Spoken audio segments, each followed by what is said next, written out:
Hello everybody, Wildweiler here. Today I am going to talk about the show Kaleidoscope on Netflix. I'm going to give you my thoughts about it. We are going to get very spoiler heavy here, so if you're at all interested in the show, please watch it and then come back to this video. Also, I'm not going to give you a play-by-play of the show. So you're just going to have to, if you haven't watched it but are interested in hearing my thoughts, you're going to have to roll with it because it's a very confusing show. And trying to explain its nuances in the order I saw them is going to be confusing enough given that everybody also sees it in a different order. I will start with a basic understanding of what is Kaleidoscope. Well, Kaleidoscope is the show that spawned a million "what order should you watch Kaleidoscope in" articles. I kid you not, there are so many of these. Men's Health has one. So everybody was asking what order should you watch it in, and the answer is whatever order Netflix gives it to you, because that's the point of the experiment. And that's actually the very cool thing about Kaleidoscope, is that it is an experiment in can we make a show that can be played in any order. I think the answer one day will be yes. I don't think Kaleidoscope was the show. So that's my answer to that question. If that's all you wanted to know, you may leave the room. You are excused. It is lunch period now, so, go get yourself a snack. The rest of you stay in school. So, let's talk about the first problem showing episodes in a random order gives us. It's impossible to hold tension. The thing that makes modern television so bingeable is putting the next event teaser right at the end of the episode. So you watch the next episode. So you go, go, go, go, go.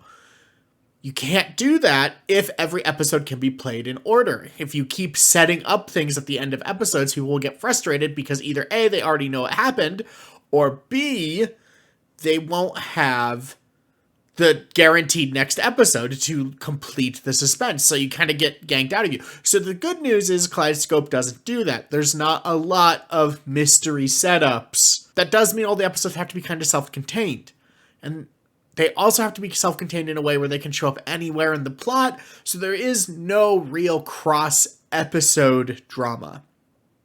There's a lot of, oh, they're clearly talking about something that happened that I don't know yet, but there isn't a lot of cross-episode drama. All these things we don't know yet, or do know yet, make you feel really stupid. Because time has happened to the characters in linear order. They know what's happened, but you as the viewer don't. So you as the viewer feel stupid. You don't ever feel clever. The only time you might feel clever is the time I felt clever, which was during the White episode. Which is, I believe, the final episode for everybody. I haven't looked that up to confirm it because Kaleidoscope is already taking more brain cells in my head trying to just see if there's a diamond in the rough there. And I think there is. I just don't think this is the story for it. But I'll come back to that later. The point is you can't build tension, and then all you're left to do is reference events that the characters know have happened, or the characters are weirdly insightful about will happen. And you, as the viewer, either are confused and feel stupid, or you're bored because the episode you're currently watching doesn't matter because you've seen the episode after it, and you know what all of these events are. The Pink episode takes place 6 months after the heist has happened. And a lot of people die in it. A lot of the main characters die. Most of them die. And that means that the heist itself is really hard to care about because during the heist, there's things like, oh, the safe is now flooding. How are we going to get it open before we drown? Well, you don't drown because you die in a later episode, that I've already seen, that you're experiencing linearly. So you know that anytime somebody gets trapped during the actual heist, nothing bad is going to happen to them because you've seen their future.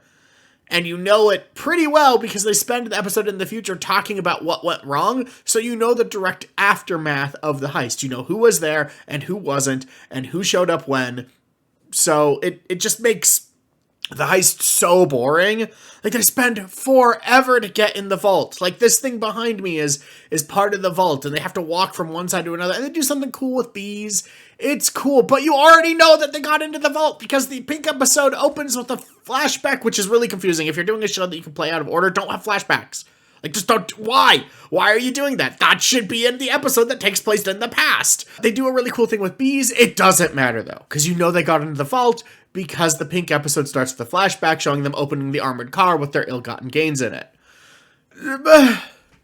So, like, why? If I have to watch the pink episode first, I don't care. Like, oh, like, picking this lock is... I know they don't get caught. Like, I know they get out of the building with the goods, so it could have been a montage. Like, the thing I know is that they got stuff out of the vault. Yet they waste so much time doing the, like, oh, are they going to get out of the vault? Well, yes, I know that already. Because I already saw the pink episode, which takes place in the future. Which makes the actual heist episode so boring. And so dull. It's just too much. The characters don't act like rational people. So there's a lot of backstabbing, which you would expect from the heist crew that they assemble. The main character's motivation is revenge for something unspecified that happened to him. And later in the flashbacky episode, possibly some people's first episode, we learn what that was. And what that was is his partner in crime for his various crimes let his wife more or less burn to death in a building fire. I've been threatened by fire once in my life. It is very scary. And the person who let the other person die didn't so much let them die as they were wandering through a building filled with smoke, were on the other side of a door, and somebody was trying to communicate to them through a window in that door that there was somebody just through the door that they could save.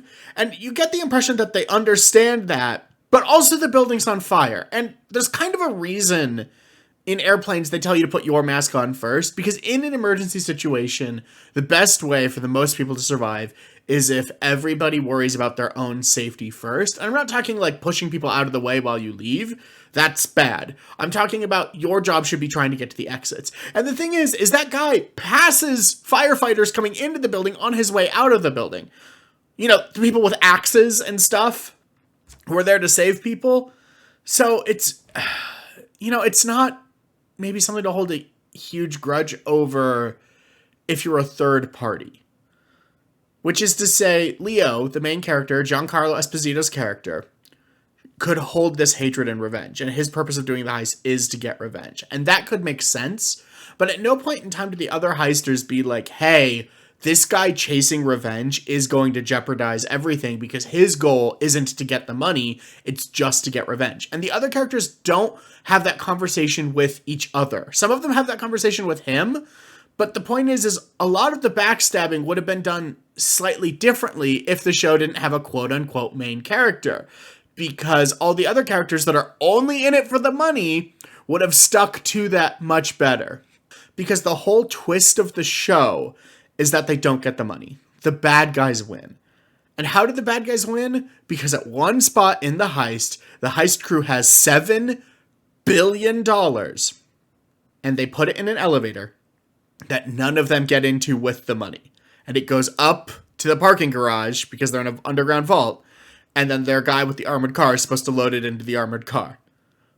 Because the rest of the heist crew, I guess, has to stay around and turn off the lights in the vault. Like, there's no reason for them not all to go up with it. I don't understand. They're not doing anything. They're just sitting around. Like, the hole in the plan exists to have a hole in the plan. Because what happens is somebody intercepts the elevator on its way up unattended.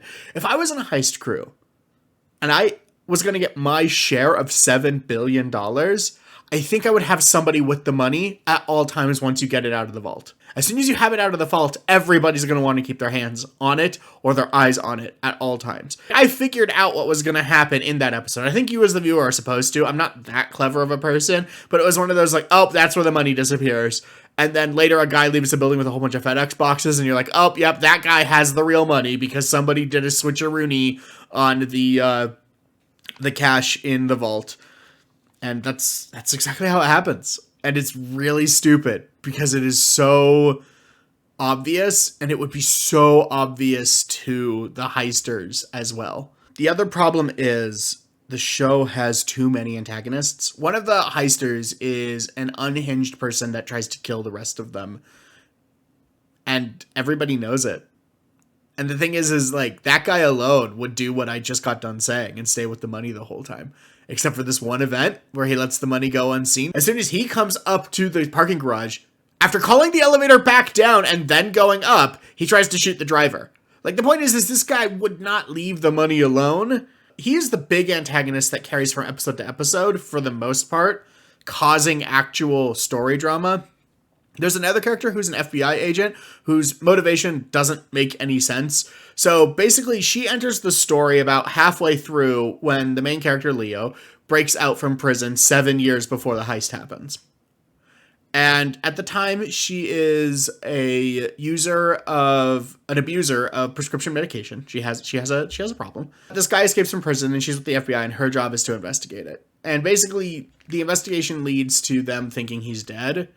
And then they get evidence 7 years later that he's actually alive and planning a heist. And she's kind of insisting that, like, well, she's beat her addiction problem and she's the best person to catch him. And it's just one of those, like, I don't think the FBI is going to keep that case anywhere near her. Not that it matters, but, like, it happened 7 years ago while she had a drug problem, and it's one dude that escaped from prison. Her career has had nothing else interesting going on in 7 years. Like, he's the one that got away, but it feels like there would have been a lot from that period in her life that got away. And maybe there's a part of her that really wants to do her job, but it makes really little sense. So those are two of the antagonists. The third antagonist is this dude behind me. He is the guy that owns the vault, and he is the partner that let the person die in the building fire. And basically what he's done is he's got himself a fake identity that basically any character that, like, looks into him for 2 seconds figures out in the course of the show. So it's not that great of an identity. And he becomes a captain of industry and is all big security man. And he's securing money for the shadowy organization known as the Triplets, our fourth set of antagonists. So the Triplets are three massively wealthy people who have exactly one thing in common, and that is they have a whole bunch of shady bonds. That's it. Like, if you're an ultra-rich person and you have a pile of gold, and I'm an ultra-rich person and I have a pile of gold, why would we hang out because we have similar piles of gold? Yeah, they all have similar bearer bonds. Why are they storing them all in the same vault? Why don't they have their own vaults? What? I mean, and part of the show goes into that, but also, like, $7 billion in unsecured bearer bonds in one vault sounds like a bad idea. These people did not become billionaires because they take risks. They became billionaires because they aggressively take money from people who have less money than them. And they're not going to leave that money piled up in unsecured bonds, which is actually the real point the show makes in a very weird way, because as it turns out, they're involved in the switcheroo that happens because they want to claim the insurance money on the bonds because the bonds are a terrible asset to have. They're problematic for a number of reasons. That is done in a 30-second explanation. Like, oh, we knew you were going to steal from us, so we arranged to have the bonds stolen during your heist by a person that really works for us, who's actually the main character's daughter. Just sell the bonds. Like, why? Anyways, they have Leo killed. And they have the FBI agent killed. And then a whole bunch of people get killed by the, like, heister that goes on a cocaine bender.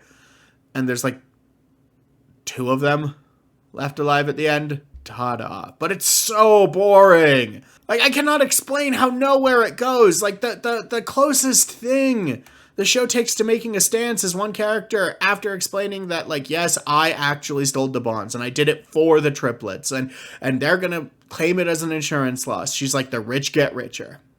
Great.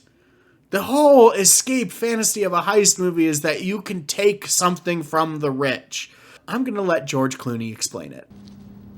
What? I need a reason. Don't say money. Why do this? Why not do it?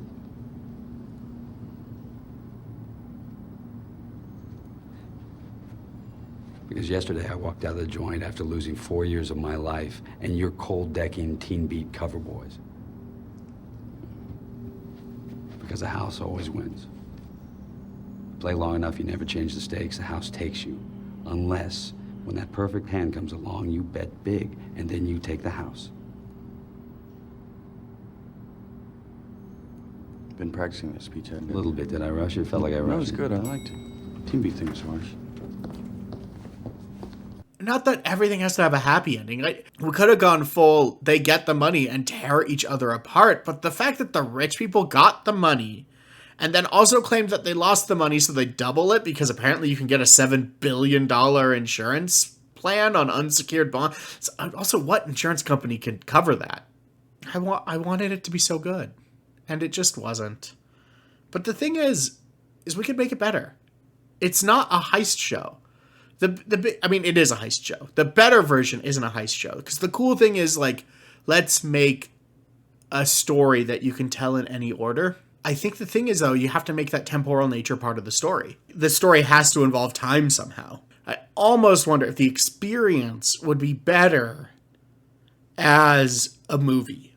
As a 2-hour movie where the scenes are filmed in such a way that the majority of them can go in any order. Maybe like at the act level. The scenes for Act 1 can go in any order. The scenes for Act 2 can go in any order. The scenes for Act 3 can go in any order. Because the thing there is it would be really hard to keep the viewer's attention and understanding of what's going on. You have to hold that. That's what Kaleidoscope does. At no point in time do you really feel like you don't know what's going on. You feel stupid because they're referencing things that you feel like you should know but you don't. But it's not so confusing that you can't fill in the blanks. There's no point in seeing this out of order because you know who did it at the end of the white episode. All the episodes have a color. I should have explained that at the beginning. Oh well. I do want to say a couple of tiny notes. I think all the actors really did nail it out of the park here. I think the writing is good, but I think it's too tied to the constraints. There is a lot of really cool talent in this show, and Hemke Madera is completely wasted. He plays that guy's bodyguard person, completely wasted, has very few speaking lines in the show, and he was amazing in Queen of the South. So I really wish they had utilized him more. He gets shot in the face at some point. I say some point because I don't know what order you're going to see the episodes in. So that's my thoughts on Kaleidoscope. I think it's a great idea. I think the idea that you could present a story in a random order could be done. Absolutely. It makes for a really boring heist movie if you know how the heist happens and then show the heist.